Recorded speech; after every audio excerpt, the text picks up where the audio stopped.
Hi, hello, నమస్తే. ఎలా ఉన్నారండి? బాగున్నారు? నేను కూడా చాలా బాగున్నానండి. మీరందరూ కూడా చాలా చాలా బాగుండాలని, ఆరోగ్యాలతో సుఖంగా సంతోషంగా ఉండాలని భగవంతుని ప్రార్థిస్తున్నాను.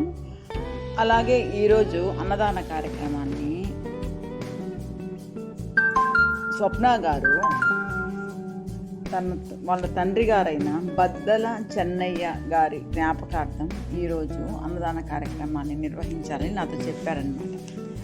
నేను సరేలే అని చెప్పేసి నేను ఇక్కడ వీళ్ళు అనంతసాగరంలో ఉంటారండి. వీళ్ళు అనంతసాగరం నుంచి సరే 1 గంట బయలుదేరుతారు అంటే వీళ్ళు వచ్చి 3:30 అవుతుంది. సరే 4 గంటల నేను ఇందిరమ్మ కాలనీ, మన గొలగమూడి వెళ్ళే దారిలో ఉంది కదా ఇందిరమ్మ కాలనీ, అక్కడ పంచుతానని చెప్పి అక్కడ అనుకున్నాను. సరే అని చెప్పి వాళ్ళు పాపం 1 గంట బయలుదేరారంట. ఎండలు చాలా ఎక్కువ ఉన్నాయి కదా, మనకు మా నెల్లూరుకి వచ్చే వరకు 4 అయింది. స్వప్న గారు వాళ్ళ హస్బెండ్ అనమాట, మాధవ్ గారు, ఇద్దరు వచ్చారనమాట. సరే నేను వాళ్ళని పిలుచుకెళ్ళి మామూలుగా వెళ్ళానమాట. ఇక్కడ 3 బ్యాచ్లు ఉంటాయి. ఒక బ్యాచ్లో పంచాము, ఒక బ్యాచ్లో నేను మామూలుగా ఇక్కడికి వెళ్ళాను కదండి, ఇది సెకండ్ బ్యాచ్. ఒక బ్యాచ్ అయిపోయింది, ఇది 2వ బ్యాచ్.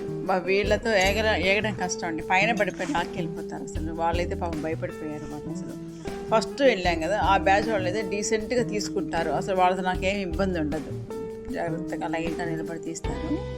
ఆ బ్యాచ్ వాళ్ళు ఎక్కువగా లేరంట, అందరూ ఊర్లోకి వెళ్ళిపోయి ఏదో ఇప్పుడు సెలవులని పెళ్ళిళ్ళని అట్లా అని చెప్పి ఊర్లోకి వెళ్ళిపోయారంట. అక్కడ ఎక్కువ మంది లేరు.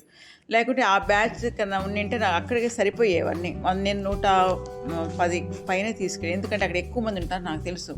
కొంచెం మామూలుగా 100 ప్యాకెట్లు తీసుకెళ్ళినా సరిపోవని చెప్పి నేను ఎక్కువగానే ఒక 120, 110, 120 వరకు తీసుకెళ్ళాను ప్యాకెట్స్ అక్కడ.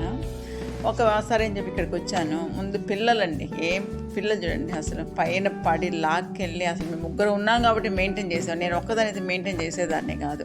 అసలు నేను ఈ బ్యాచ్ దగ్గరికి వెళ్ళనండి, అసలు నన్ను లాగేస్తారు, అసలు నన్ను తోసేసి ఇంకా వాళ్ళు తీసుకెళ్ళిపోతారు అంతే. వాళ్ళు అసలు వాళ్ళు అలాంటి పిల్లలు కానీ పెద్దలు కానీ అందరూ అంతే అక్కడ.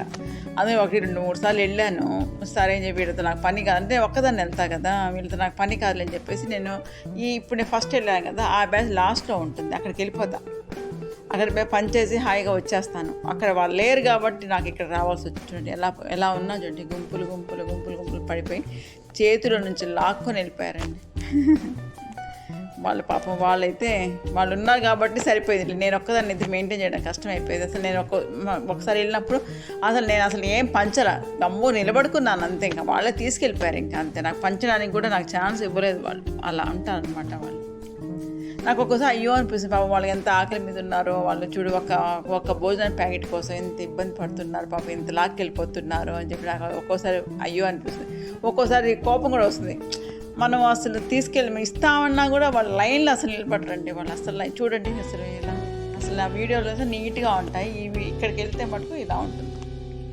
సరే, ఈరోజు స్వప్న గారికి మరొకసారి కృతజ్ఞత తెలియజేసుకుంటున్నాను. వాళ్ళ నాన్నగారి జ్ఞాపకార్థం స్వప్న గారు ఈ అన్నదాన కార్యక్రమాన్ని నిర్వహించారు. స్వప్న గారికి మరియు మాధవ్ గారికి ఇద్దరికి కృతజ్ఞత తెలియజేసుకుంటున్నాను. వారికి ఇంత ఎండల్లో కూడా అనంతసాగరం నుండి నెల్లూరు వచ్చి మన సంస్థ తరఫున ఇలా అన్నదాన కార్యక్రమాన్ని చేసేందుకు నాకు ఎంతో ఆనందంగా ఉంది. స్వప్న గారు, మీరు మాధవ్ గారు నిండు నూరేళ్ళు ఆరోగ్యాలతో సుఖంగా సంతోషంగా ఉండాలని, మీ కోరికలన్నీ నెరవేరాలని, మీరు ఇంకా మా సంస్థ తరఫున ఇంకా ఎన్నెన్నో సేవా కార్యక్రమాలు నిర్వహించి ఎంతోమంది నిరుపేదల ఆఖరిని తీర్చాలని నేను భగవంతుని ప్రార్థిస్తున్నా. స్వప్న గారు మన సంస్థ తరఫున చాలా ప్రోగ్రాంలు చేస్తుంటారండి. తన బర్త్డే చేసుకున్నారు, ఒకసారి మాధవ్ బర్త్డే కూడా చేశారు, ఒకసారి తన బర్త్డే కూడా చేశారు, గీతా మేళ చేసాం ఒక్కసారి వచ్చి ఎక్కడ చేశాము, ఏదో చేస్తూనే ఉంటారు స్వప్న గారు మీకు మళ్ళీ మరొకసారి కృతజ్ఞత తెలియజేసుకుంటున్నానండి. నా సంస్థ తరపున అన్నదాన కార్యక్రమాలు నిర్వహిస్తున్న ప్రతి ఒక్కరికి పేరు పేరున కృతజ్ఞత తెలియజేసుకుంటున్నాను. నమస్తే.